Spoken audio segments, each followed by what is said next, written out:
बिस्मिल्लाहिर्रहमानिर्रहीम। स्टूडेंट्स, आज जो हम टॉपिक मैथ का जो है वो डिस्कस करेंगे वीक 5 का, जो हम वीक 5 की जो असाइनमेंट्स है उसके अंदर जो जो क्वेश्चंस हमने करने हैं उनको आज के इस लेक्चर में हम जो है वो डिस्कस करेंगे। हमारे पास हम चैप्टर नंबर 2 को डिस्कस कर रहे हैं, तो वीक 5 जो है इसके अंदर जो क्वेश्चंस हमने डिस्कस करने हैं वो है क्वेश्चन नंबर 7। क्वेश्चन नंबर 7 से वीक 5 की असाइनमेंट जो है वो स्टार्ट हो गई है।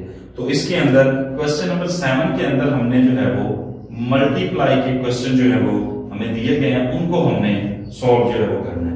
तो क्वेश्चन नंबर 7 के टोटल 3 पार्ट हैं, तो मैं आपके साथ जो सेकंड वाला पार्ट है वो जो है वो शेयर कर रहा हूं। अब सेकंड पार्ट के अंदर हमें जो वैल्यू गिवन है वो है 3/11 बाय -2/9।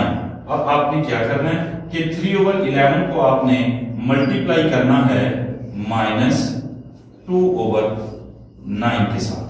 3/11 multiply by -2/9। अब इसके अंदर आपने क्या करना है कि इनकी कटिंग करनी है। अब इसमें कटिंग या तो आप यूं डायगोनल की फॉर्म में कर सकते हैं या आप ओवर में जो है वो इनको कट कर सकते हैं सेम टेबल पे। अब 3 और 11 अगर हम ओवर की फॉर्म में करें तो 3 और 11 जो है आपस में कटिंग नहीं होती।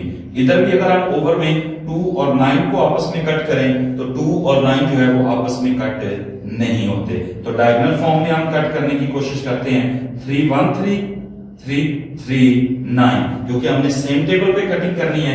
अब ये 2 और ये 11 इनकी आपस में जो है वो कटिंग नहीं होती। इधर हमारे पास कटिंग करने के बाद 1 बचा, इसके ओवर में क्या बच गया 11 मल्टीप्लाई बाय इधर हमारे पास बच गया -2 ओवर क्या आ गया 3। अब ऊपर वाले न्यूमिनेटर को इस साइड वाले न्यूमिनेटर से मल्टीप्लाई कर देंगे और डिनोमिनेटर को डिनोमिनेटर के साथ हम मल्टीप्लाई कर देंगे।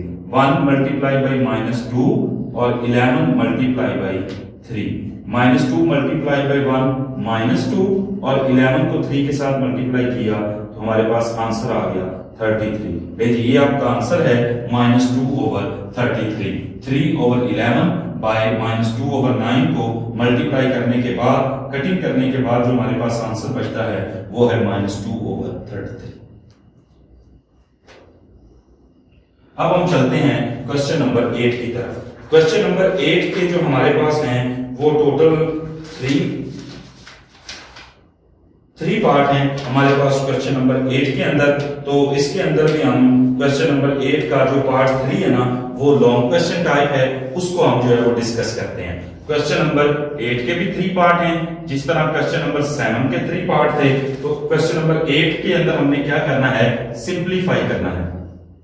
सिंप्लीफाई का मतलब है कि आपको जो वैल्यू गिवन है उसको आपने इस तरह सॉल्व करना है, मल्टीप्लाई करना है, डिवाइड करना है, ऐड सब्ट्रैक्ट, वो उसमें जो साइन गिवन है उसके अकॉर्डिंगली हमने उसको सॉल्व करना है और हमने अपना आंसर शॉर्ट से शॉर्ट फॉर्म में जो है वो लेकर आना है। क्वेश्चन नंबर 8 के भी 3 पार्ट हैं जो आपकी वीक नंबर 5 की असाइनमेंट में शामिल है।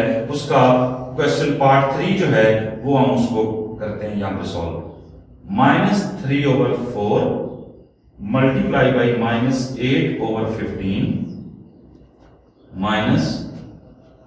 -2/3 मल्टीप्लाई बाई -3/5 -4/7 मल्टीप्लाई बाई -14/15।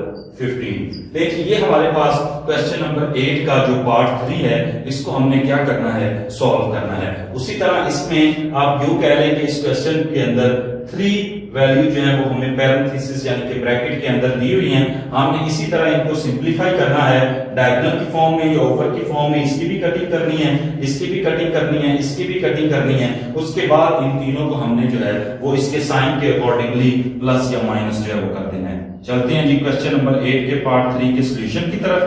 तो अब इसमें जब हम -3/4 मल्टीप्लाई बाय -8/15, जैसा कि मैंने पिछले सवाल में बताया 7 वाले में कि कटिंग जो है वो हम या ओवर की फॉर्म में कर सकते हैं या डायगोनल की फॉर्म में कर सकते हैं। तो ओवर में ना ये कट होता है ना ये कट होता है, तो इसको हम कटिंग करते हैं 3 1 3 3 5 15।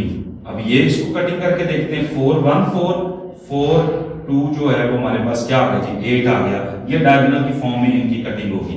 अब इसको देखते हैं जी 2/3 मल्टीप्लाई बाई -3/5। इस पोर्शन के अंदर भी ये ओवर की फॉर्म में कटिंग नहीं होती, डायगोनल की फॉर्म में 3 1 3 ये 3 के साथ ये कटिंग हो गई। 2 और 5 की आपस में जो है वो कटिंग नहीं होती। चलते हैं इस पार्ट की तरफ। -4/7 मल्टीप्लाई बाई -14/15। ओवर में इसमें से भी हमारे पास जो है वो कटिंग नहीं होती, ना 4 और 7 आपस में कट होते हैं, ना 14 और 15 आपस में कट होते हैं। और डायगोनल की फॉर्म में देखते हैं, ये डायगोनल में 4 और 15 भी आपस में कटिंग नहीं होती, 7 की हमारे पास जरूर कटिंग होती है। 7 1 7 7 2 जो है वो क्या आ गया हमारे पास 14 आ गया। अब जो हमारे पास रिमेनिंग वैल्यू बची है उनको हम आपस में हर एक पार्ट की मल्टीप्लाई करते हैं। इधर हमारे पास बच गया -1 मल्टीप्लाई बाई -2 ओवर इधर हमारे पास 1 बच गया। 1 मल्टीप्लाई बाई आ गया हमारे पास 5 माइनस इधर हमारे पास बच गया जी 2 ओवर में हमारे पास बच गया 1 मल्टीप्लाई बाई इधर हमारे पास बच गया -1 और इधर हमारे पास रह गया 5। ठीक है, अब मैंने इस स्टेप में इन दोनों को इधर मैंने अलग-अलग करके लिखा है, इधर मैंने दोनों को एक ही दफा जो है वो मल्टीप्लाई कर दिया। माइनस इधर हमारे पास जो वैल्यू बची है वो इधर -4 ओवर 1 मल्टीप्लाई बाई इधर हमारे पास बचा है -2/15। अब सेम इसी तरह हम इसको -2 को 1 के साथ मल्टीप्लाई करेंगे, माइनस प्लस और 2 1 क्या हो गया हमारे पास 2 और 5 को 1 के साथ मल्टीप्लाई किया तो क्या आ गया 5 माइनस। अब इसमें इसको मल्टीप्लाई करना है, इसको इसके साथ मल्टीप्लाई करना है, प्लस माइनस 2 को 1 के साथ मल्टीप्लाई किया आंसर 2 आया, 5 को 1 के साथ मल्टीप्लाई किया आंसर क्या आ गया 5। माइनस का साइन माइनस प्लस 4 को 2 के साथ मल्टीप्लाई किया 8 और 5 को 1 के साथ किया, हमारे पास आंसर जो है वो आ गया 15। ठीक है, अब हमारे पास ये तीन वैल्यू हमने इनको मजीद सिंप्लीफाई कर लिया है। अब इनके दरमियान जो है वो माइनस का साइन है, अब आगे जो है इनकी मजीद मल्टीप्लिकेशन जो है वो पॉसिबल नहीं है। अब फर्स्ट वैल्यू के साथ जो साइन होता है वो प्लस का साइन ही होता है। अब ये माइनस इस माइनस को क्या कर देगा प्लस कर देगा और ये माइनस एज इट इज हमारे पास ऐसे ही रह जाएगी। ये हमारे पास आ गया 2/5, इस माइनस ने इस माइनस के साथ मल्टीप्लाई हुआ माइनस प्लस ये हमारे पास आ गया 2/5।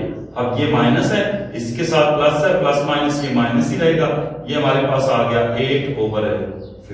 अब इसमें हम क्या है कि हमारे पास ये 3 वैल्यूज हैं और ये ओवर की फॉर्म में है। जब भी हमारे पास वैल्यू ओवर की फॉर्म में आती हैं, इनके दरमियान प्लस हो या माइनस का साइन हो तो हम इनका एलसीएम लेते हैं। अब सबसे पहले इसके ओवर में, इसके ओवर में और इसके ओवर में जो भी हमारे पास फैक्टर्स हैं इसको हम क्या करेंगे, इनकी फैक्टराइजेशन करके हम इनका एलसीएम फाइंड करेंगे। 5 और 15, सबसे पहले हम इसका एलसीएम फाइंड करते हैं। 5 पे डिवाइड करेंगे, 5 1 5 और 5 3 15। आगे फिर 3 पे हम इसको करेंगे, 3 1 और 3 1। उस वक्त तक हमने इन सारी वैल्यू को किसी ना किसी नंबर पे डिवाइड करते जाना है, किसी न किसी प्राइम फैक्टर पे, जब तक इसमें सबके ओवर में 1 1 जो है वो ना आ जाए। अब जब ये हमारे पास दो फैक्टर आए हैं, एक 5 और 3, 5 को 3 के साथ मल्टीप्लाई किया तो हमारा जो आंसर बनता है वो है 15। अब इसका और इस तीनों का जो हमारे पास एलसीएम आया है वो हमारे पास आया बेटा 15। अब आपको पता ही है एलसीएम को हम कैसे सॉल्व करते हैं। फर्स्ट वैल्यू को देखते हैं, फर्स्ट के जो डिनोमिनेटर में 5 है इसको हमने 15 पे डिवाइड किया, तो 15 को हमने जब 5 पे डिवाइड किया तो आंसर हमारे पास आता है 3। तो 3 को हम ऊपर जो 2 है इसके साथ हम क्या करेंगे, हम मल्टीप्लाई करेंगे, 2 मल्टीप्लाई बाई 3। ठीक है, अब इसमें हमारे पास आगे प्लस का साइन है और इसके भी डिनोमिनेटर में जो हमारे पास वैल्यू है वो क्या है 5 है, तो हम इस 15 को अब 5 में डिवाइड करेंगे तो एज यूजुअल हमारे पास आंसर आएगा 3। अब इस 3 को किसके साथ मल्टीप्लाई करेंगे, हम 2 के साथ, उसके ऊपर डिनोमिनेटर में वैल्यू जो है वो मौजूद है। अब ये माइनस का साइन है जी, ये हमारे पास माइनस का साइन आ गया। अब इधर भी 15 है और ये हमारे पास जो एलसीएम आया ये भी 15 है। 15 को 15 पे डिवाइड किया, हमारे पास आंसर आता है जी 1। तो 1 को हम मल्टीप्लाई करेंगे किसके साथ, 8 के साथ। अब 2 को 3 के साथ मल्टीप्लाई किया, 2 3 6 प्लस 2 को 3 के साथ मल्टीप्लाई किया, क्या आ गया 6 माइनस हमारे पास आ गया 8 1 8 ओवर आ गया हमारे पास 15। अब ये दोनों प्लस के हैं, 6 प्लस 6 क्या हो गया 12 माइनस 8 ओवर हमारे पास आ गया 15। 12 माइनस 8 हमारे पास क्या आ गया जी 4 और ओवर में क्या आ गया 15। लेकिन ये हमारी इस क्वेश्चंस की सिंपलीफिकेशन फॉर्म है। सिंपलीफाई का क्या मतलब होता है कि आपने अपनी क्वेश्चंस को उस वक्त तक सॉल्व करते जाना है जब तक उसमें सिंपल वैल्यू ना बचे, वो ना आगे प्लस हो सकती हो, ना माइनस हो सकती हो, ना मल्टीप्लाई हो सकती हो, ना डिवाइड हो सकती हो। ये हमारे पास इसकी सिंपलीफाई फॉर्म थी।